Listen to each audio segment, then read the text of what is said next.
Bonjour à chacun, merci pour cet accueil, c'est super de vous retrouver, j'ai un grand plaisir d'être là et moi je ne crois pas au hasard, je crois qu'il y a un Dieu souverain qui met les choses devant nous et nous laisse libres certes d'entrer mais qui nous attend les bras ouverts et il est intéressé à chaque détail de nos vies.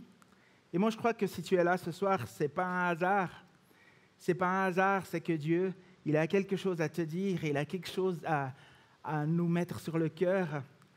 Et on va juste prier pour lui dire ça, pour lui dire qu'on veut l'écouter. Merci Dieu parce que tu t'intéresses aux détails de nos vies, à nos luttes quotidiennes, à nos rêves et à tout ce qui concerne notre vie et la vie de ceux qu'on aime. Et on veut t'écouter ce soir. Moi, je me remets aussi entre tes mains, que ce qui vient de toi puisse sortir et toucher les cœurs. Amen. Donc, ces 2 derniers dimanches, on a parlé d'alimenter sa foi. C'était Volker qui nous a parlé. Dimanche passé, c'était Joël qui nous a parlé de s'alimenter les uns les autres. Et aujourd'hui, le sujet, c'est « Alimente l'Église ». C'est bizarre comme titre, non ? Alimente l'Église. Alimenter l'Église, mais est-ce que ce n'est pas l'Église qui nous alimente ? Mais nous, est-ce qu'on doit alimenter l'Église ? Un jour, il y a un ami entrepreneur qui m'a dit qu'il est arrivé à la conclusion que l'Église, c'était un gouffre à temps et un gouffre à fric. Et je suis là, ok. Et moi, tu vois, ça fait maintenant 20 ans que je suis ici à SF Lausanne, avec beaucoup de victoires et quelques passages à vide comme ça. Mais j'ai eu le temps de tourner cette question dans tous les sens, la question de l'Église locale.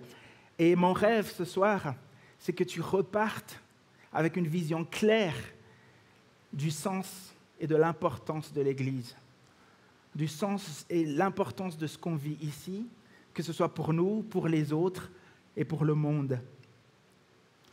Parce que tu vois, l'Église, c'est une famille spirituelle.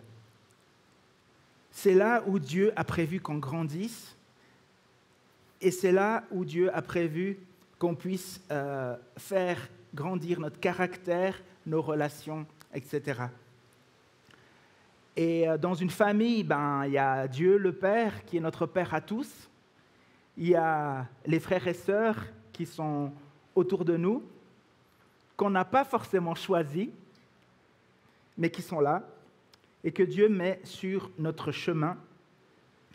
Et on a aussi des enfants spirituels, des personnes de qui on s'occupe. Il y en a aussi des parents spirituels, des personnes qui s'occupent de nous. Et l'image que j'ai envie d'amener aujourd'hui, c'est l'image de la famille naturelle. La famille naturelle pour illustrer la famille spirituelle qui est l'Église. Et moi, je suis marié, j'ai 4 enfants. Et si on me demande la question, mais est-ce qu'il faut alimenter la famille ? Ah, bien sûr que oui, dirais-tu. Sinon, ils vont mourir de faim. Alors, en termes de nourriture, d'accord, là, on est tous d'accord, il faut alimenter la famille. Mais en termes de relations, d'échanges, de fun à vivre ensemble, est-ce qu'il faut alimenter la famille ? Oui, c'est ça. Oui, il faut alimenter la famille. C'est quelque chose de vivant. C'est quelque chose qui s'entretient. Et le couple, parce que le couple, c'est un peu la base de la famille. Est-ce qu'il faut alimenter le couple ? Ah, bien sûr qu'il faut alimenter le couple. Ou bien est-ce que c'est le couple qui nous alimente ? Bien sûr, il faut alimenter le couple. Et une chose est sûre, c'est que dans une famille, si tout le monde alimente la famille va alimenter tout le monde et va même bénir plus loin. Et c'est pareil dans le couple. Si chaque membre du couple alimente le couple, eh bien, le couple va bénir non seulement les membres du couple, mais plus loin, les enfants, la société, l'Église, le voisinage, tout. Et bien sûr, alimenter l'Église, tu vois, c'est pareil. Et à l'inverse, tu vois, s'il n'y a personne qui alimente la famille, eh bien, la famille devient un endroit un peu de malédiction, carrément. C'est plus l'endroit de bénédiction que Dieu a rêvé quand il n'y a personne qui l'alimente. Si aucun des deux personnes ne fait plus d'efforts pour le couple, ça devient un enfer. Au lieu d'être l'endroit que Dieu a prévu, qui soit le fondement de ce qu'il construit. Et si, par exemple, dans le couple, il n'y a qu'une seule personne qui alimente le couple, tôt ou tard, ça risque de péter. Et c'est quand chacun alimente la famille qu'on entre dans ce que Dieu a prévu, qui est le fait qu'on soit une bénédiction à ceux qui nous entourent. Et tu vois, dans tout ça, il y a un peu une espèce de décision commune à prendre. Une espèce d'alliance, une espèce de promesse où on se dit « Ok, je vais alimenter mon couple, je vais alimenter la famille, je vais mettre du fun, je vais investir du temps, de l'argent, de l'énergie. » Et c'est pareil pour l'Église, il y a aussi une décision de cœur à prendre, comme quoi cette famille spirituelle où Dieu m'a mis pour cette saison ou pour plus longtemps, eh bien, je vais aussi amener ma part. Et tu vois, je pourrais m'arrêter là. Mais ça peut aider de comprendre quand même pratiquement comment la famille s'alimente. En fait, comment on interagit les uns avec les autres et comment Dieu a prévu que l'amour qu'on a les uns pour les autres puisse changer le monde. Parce que c'est ça qu'il a prévu. Quand on a vu le trailer là, du collège, c'est ça, c'est l'amour.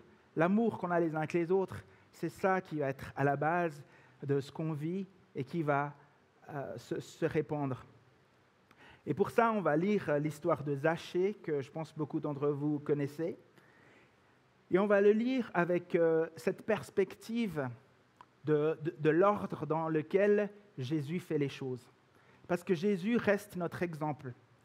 Jésus reste celui qu'on veut imiter. Alors, lisons donc, c'est dans Luc 19. Jésus étant entré dans Jéricho, traversait la ville. Et voici, un homme riche appelé Zachée, chef des publicains, cherchait à voir qui était Jésus. Mais il ne pouvait y parvenir à cause de la foule, car il était de petite taille. Il courut en avant et monta sur un sycomore pour le voir, parce qu'il devait passer par là.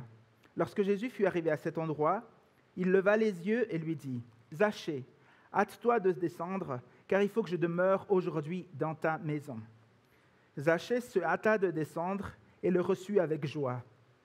Voyant cela, tous murmuraient et disaient « Il est allé loger chez un homme pécheur. »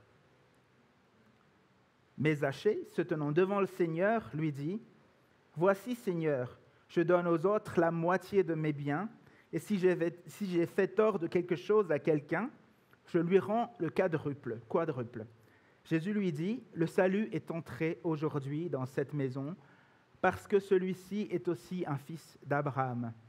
Car le Fils de l'homme est venu chercher et sauver ceux qui étaient perdus. » Et tu vois, on peut voir que... Je vais reculer ça un peu à cause de... On peut voir que, premièrement, Jésus l'a vu et l'a invité et lui a dit « Je vais aller chez toi. » Donc, moi, je vais appeler ça, il y a une volonté de communauté, quoi, d'être ensemble, de partager quelque chose.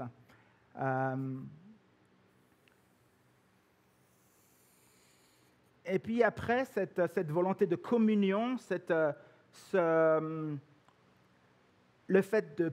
Jésus lui a publiquement montré publiquement montré à la foule comme quoi Zachée, c'était quelqu'un qu'il acceptait, quelqu'un où il allait manger chez lui. Donc, il y a, après cet aspect de communauté, il y a l'aspect croyance, où du fait de fréquenter Jésus, en fait, de voir tout ce qu'il a fait, ça change les croyances que Zachée il a envers lui-même, envers ses actes, etc. Et ça aboutit à un changement de comportement où il va donner la moitié de ses biens aux pauvres et où il va, si quelqu'un fait du tort, il va le rendre au quadruple. Et moi, j'aimerais juste te dire de faire attention à l'ordre des choses, en fait. À l'ordre des choses. Parce que le fait d'aimer, d'accepter et d'ouvrir ses bras, c'est le meilleur moyen, en fait, de passer par toute la boucle. Et en anglais, là, c'est un peu les 3 C, mais en anglais, c'est les 3 B, c'est belonging, believing et behaving. Donc et ça nous rappelle que en tout cas comme Jésus y fait, il commence toujours par s'intéresser à la personne et il commence toujours par ouvrir ses bras, ouvrir son cœur et aimer de manière inconditionnelle. Et après, le fait de se fréquenter, ça nous ouvre les yeux sur ce qu'on croit être possible et ça nous change aussi au niveau de notre comportement parce qu'on a envie de vivre des nouvelles choses. Et c'est ça, et dans la famille, c'est la même chose, tu vois. Tu nais dans une famille, tu développes tes croyances dans cette famille et à la fin, ça te fait un comportement avec lequel tu vas affronter le monde. Et la Bible dit que c'est l'amour qu'on a les uns pour les autres, c'est avec ça que le monde verra que Dieu est vivant.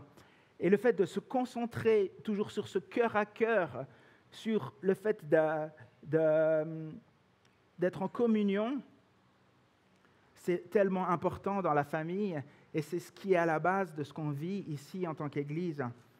Cette communion avec notre Père, cette communion les uns avec les autres et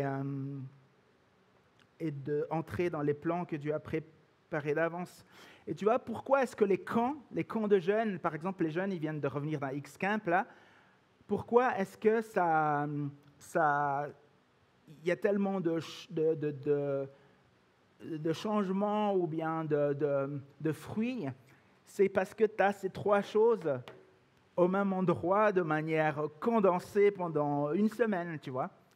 Et c'est pour ça que il y a tellement de choses qui transforment le cœur parce qu'ils vivaient ça ensemble.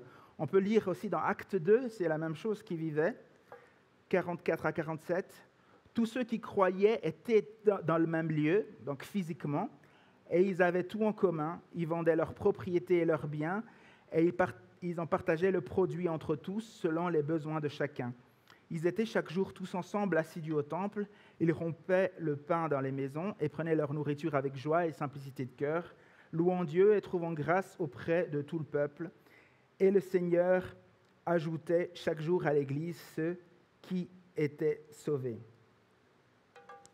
Et c'est vraiment ça, tu vois. La communauté d'abord, ils étaient dans un même lieu. Et là, on parle de famille, on parle d'église, mais au boulot, tu vois, par exemple, c'est la même chose. Au boulot, les relations d'abord. Et puis, je ne sais pas, dans le voisinage, les relations d'abord, la communauté d'abord. Parce que Dieu, il n'a pas prévu qu'on évolue seul, quoi. Dieu, c'est pas... Il n'est pas pour les self-made men, self-made women, tu vois. Il a envie qu'on avance ensemble. Et des fois, pour les personnes qui sont introverties, comme moi, c'est pas toujours facile ça à accepter. Moi, j'aime bien, tu vois, j'aime bien voir du monde, hein, mais ça me coûte plus d'énergie que les autres. Et j'ai besoin après de retourner dans ma cave, tu vois, dans mon ordinateur d'informaticien avec mes lunettes, que j'ai pas encore, mais qui... Mais quand même, Dieu, il a prévu qu'on évolue ensemble. Et puis même en tant qu'introverti, ben moi, j'ai réalisé que quand je n'avais pas des vis-à-vis ou bien des personnes qui me challengeaient dans ma vie, ben, je tournais en rond, en fait. J'étais comme une girouette, tu vois. J'étais là, oh, je pourrais aller par là. Oh, mais je vais aller par là. Parce que tu réfléchis beaucoup, tu as un monde intérieur qui est très développé, et puis ben, tu ne sais pas toujours discerner non plus, en fait, où Dieu va. Et même si tu es introverti, ben, le fait, en fait, de venir à l'église, d'avoir une décision de cœur, en fait, comme quoi c'est là que tu vas apprendre, ben, Dieu, il te dirige et il fait converger le sens de ta vie. Et moi, c'est quelque chose que j'ai dû apprendre. Ben, pour les extravertis, c'est facile. Pour ma femme, elle vient là, il y a du monde, elle est contente. Wouhou, tu vois? Ouais, il y a 2-3 extravertis là, qui sont comme ça. Et après, les introvertis, des fois, ben, on a besoin, par exemple, de ne pas avoir d'interaction sociale le dimanche matin pour être en forme le dimanche soir pour venir, tu vois, ce genre de petits détails.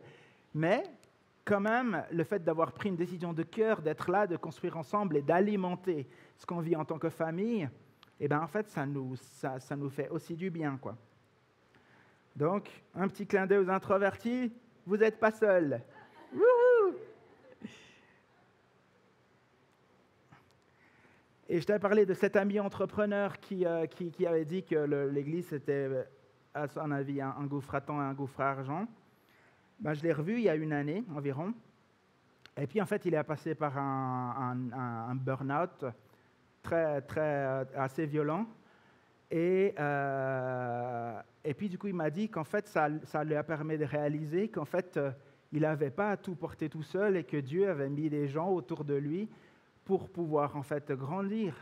Et ben, maintenant, il est revenu à l'église et puis il a réalisé que c'est comme ça que Dieu a prévu les choses, c'est qu'on soit ensemble et qu'on avance ensemble et pas qu'on soit des électrons libres, des girouettes comme ça qui vont où le vent nous amène, quoi. Et tu vois, c'est ça le rêve de Dieu pour la famille, c'est des membres différents qui fonctionnent ensemble. Et c'est aussi le rêve de Dieu pour la famille naturelle et aussi pour la famille spirituelle. Et on peut lire ce dernier passage qui nous dit « Je vous encourage donc, frères et sœurs, par les compassions de Dieu, à offrir votre corps comme un sacrifice vivant, saint et agréable à Dieu. Ce sera de votre part un culte raisonnable. Ne vous conformez pas au monde actuel, mais soyez transformés par le renouvellement de l'intelligence, afin de discerner quelle est la volonté de Dieu, ce qui est bon, agréable et parfait. » Et tu vois, quand on est ensemble, qu'on se fréquente les dimanches ici, dans les connect groups, dans les ministères, etc., et ben, en fait, notre discernement, elle s'affine. Et notre intelligence, elle est renouvelée, tu vois. Et puis, on va toujours plus être clair par rapport à la volonté de Dieu. Et on pourra entrer dans les projets qu'il a préparés d'avance. Et notre comportement, notre caractère aussi, il évolue pour être toujours plus comme Jésus. Et on peut lire la suite. « Par la grâce qui m'a été donnée, je dis à chacun de vous de ne pas avoir une trop haute opinion de lui-même, mais de garder des sentiments modestes, chacun selon la mesure de foi que Dieu lui a donnée. En effet, de même que nous avons plusieurs membres dans un seul corps et que tous les membres n'ont pas la même fonction, de même, nous qui sommes plusieurs, nous formons un seul corps en Christ et nous sommes tous membres les uns les autres, chacun pour sa part. Nous avons des dons différents selon la grâce qui nous a été accordée. Si quelqu'un a le don de prophétie, qu'il l'exerce en accord avec la foi. Si un autre est appelé à servir, qu'il se consacre à son service. Que celui qui enseigne se donne à son enseignement et celui qui a le don d'encourager à l'encouragement. Que celui qui donne le fasse avec générosité et celui qui préside avec zèle et que celui qui exerce la bienveillance le fasse avec joie. » Et tu vois, c'est là qu'on voit qu'il y a une espèce d'idéal final où nous, on arrive à converger vers le design initial que Dieu a prévu pour nous. Et quand chacun fait ça, eh ben, le tableau il est complet en fait.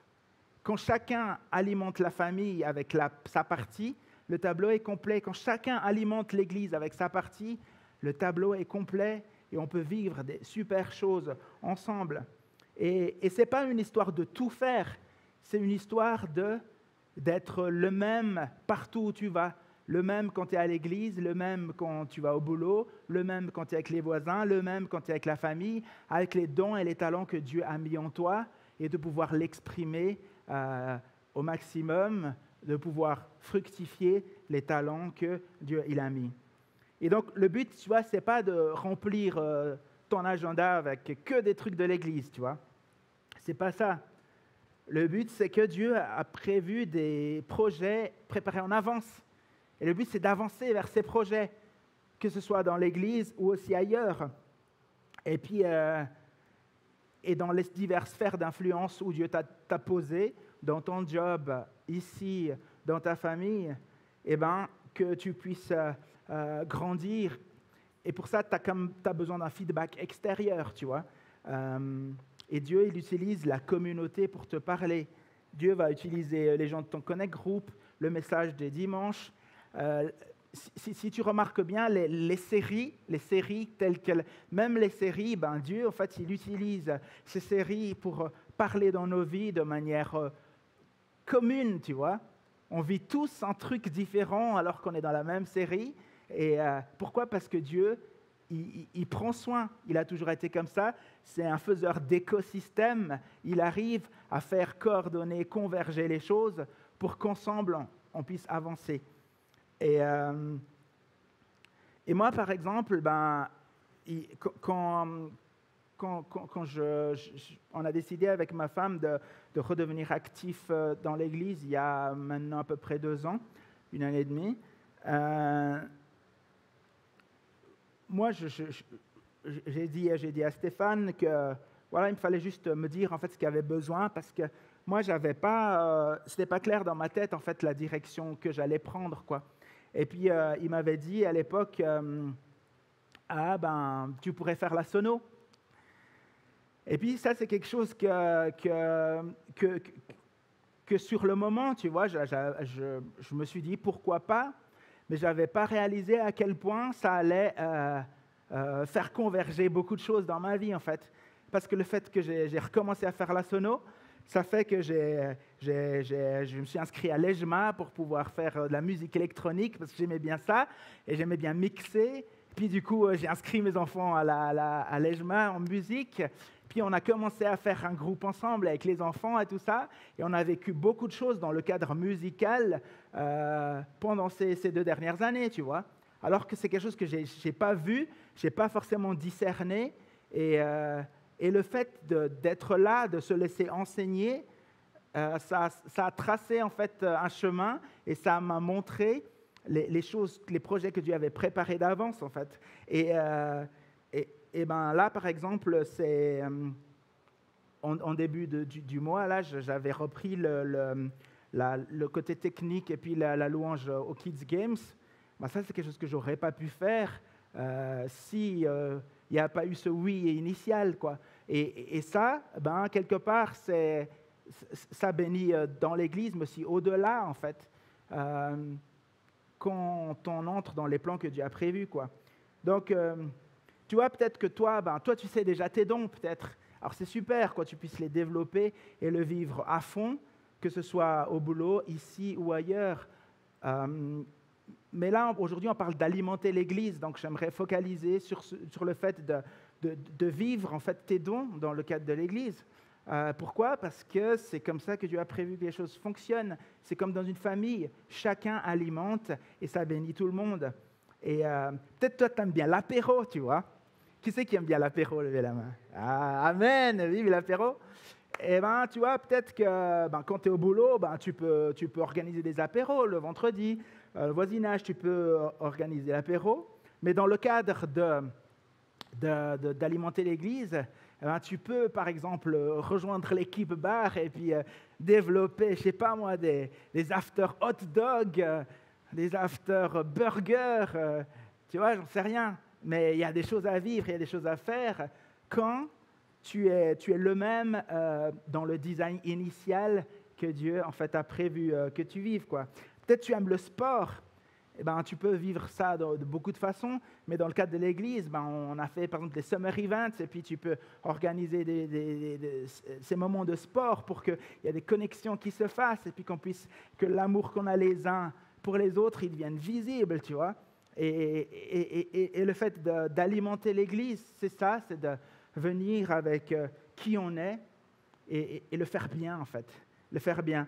Parce que quand ce passage, il dit que celui qui enseigne se donne à son enseignement, que celui qui le donne le fasse avec générosité, c'est-à-dire qu'on doit prendre au sérieux ce que Dieu nous a donné, en fait.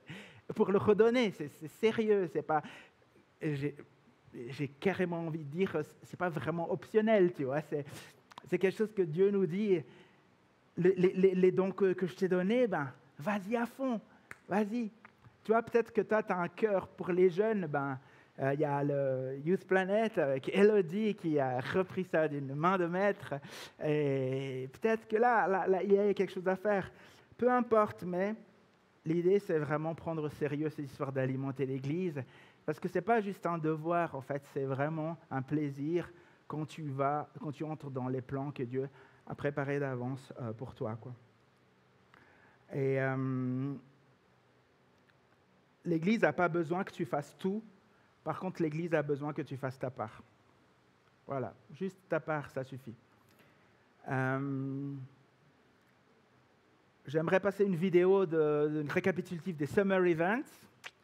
Parce que pour moi, c'est un exemple de chacun a fait sa part, tu vois. Chacun a organisé une activité qui lui plaît, et puis chacun en a profité, tu vois. Il y a cet échange, il y a le fait d'alimenter et que ça alimente les autres, et on a vécu des super moments pendant cet été, et j'espère que de ça va découler un élan où il y en a des gens qui vont se lever pour ces events, mais en attendant, en tout cas, chacun avec vos dons et votre présence, vous avez alimenté l'Église avec ces Summer Events. Alors, on va avoir un petit récapitulatif.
Cool.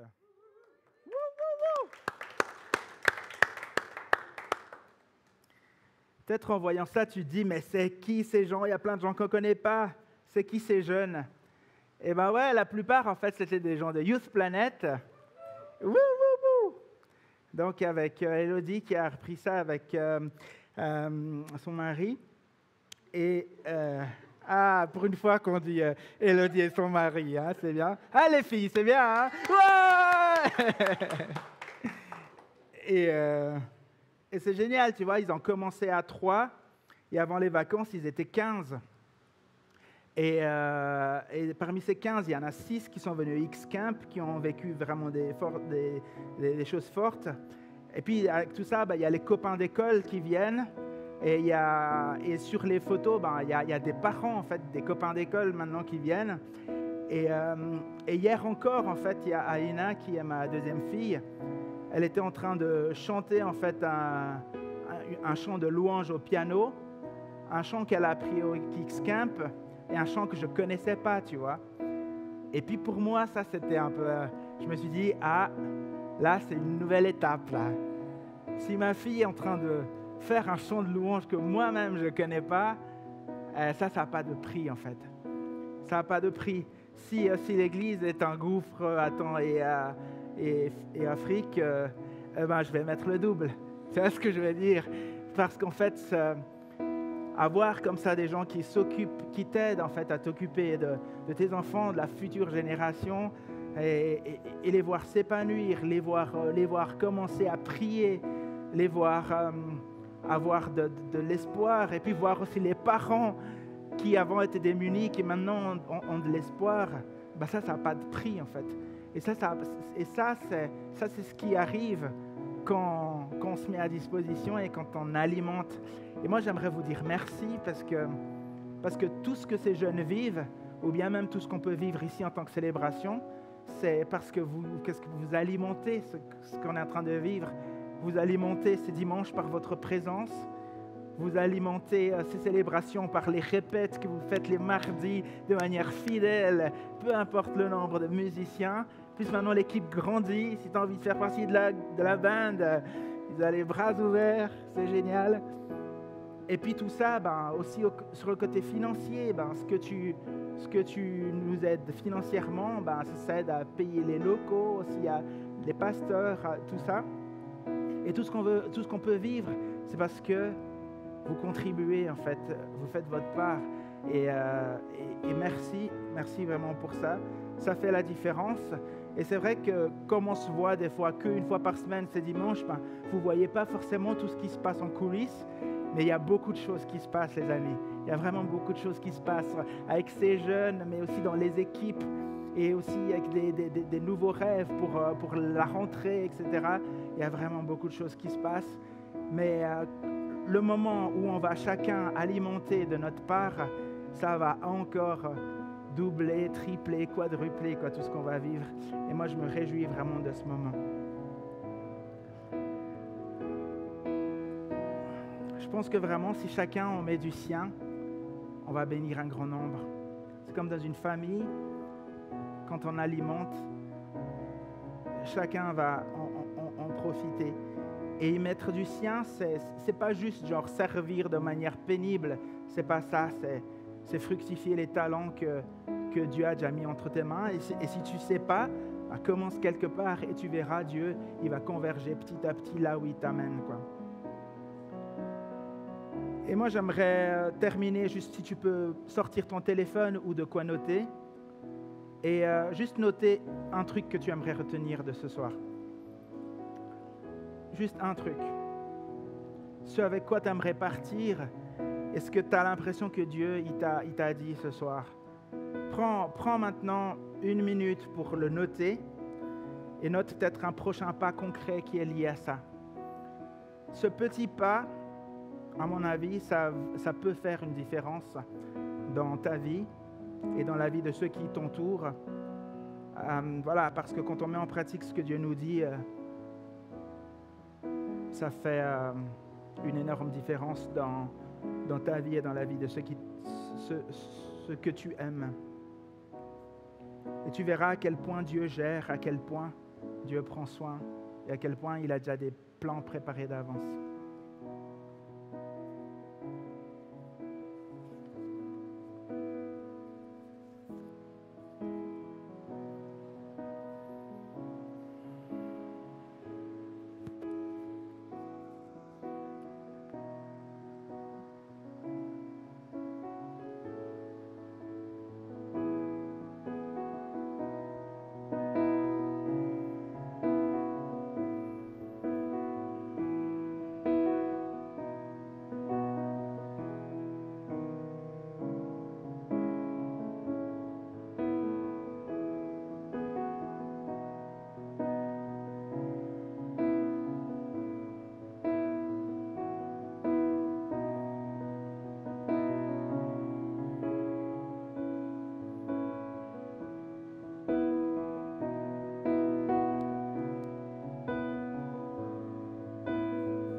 Et tu sais, dans l'histoire de Zachée, une fois qu'il a dit qu'il allait distribuer ses biens et tout ça, Jésus lui dit, « Le salut est entré aujourd'hui dans cette maison parce que celui-ci est aussi un fils d'Abraham. » Il n'a pas dit parce qu'il s'est racheté, parce que celui-ci a promis qu'il allait se rattraper. Non.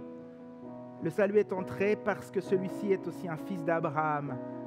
Il revient au fait que celui-ci fait partie de la famille. Et toi, tu fais partie de la famille. Toi, tu fais partie de la famille.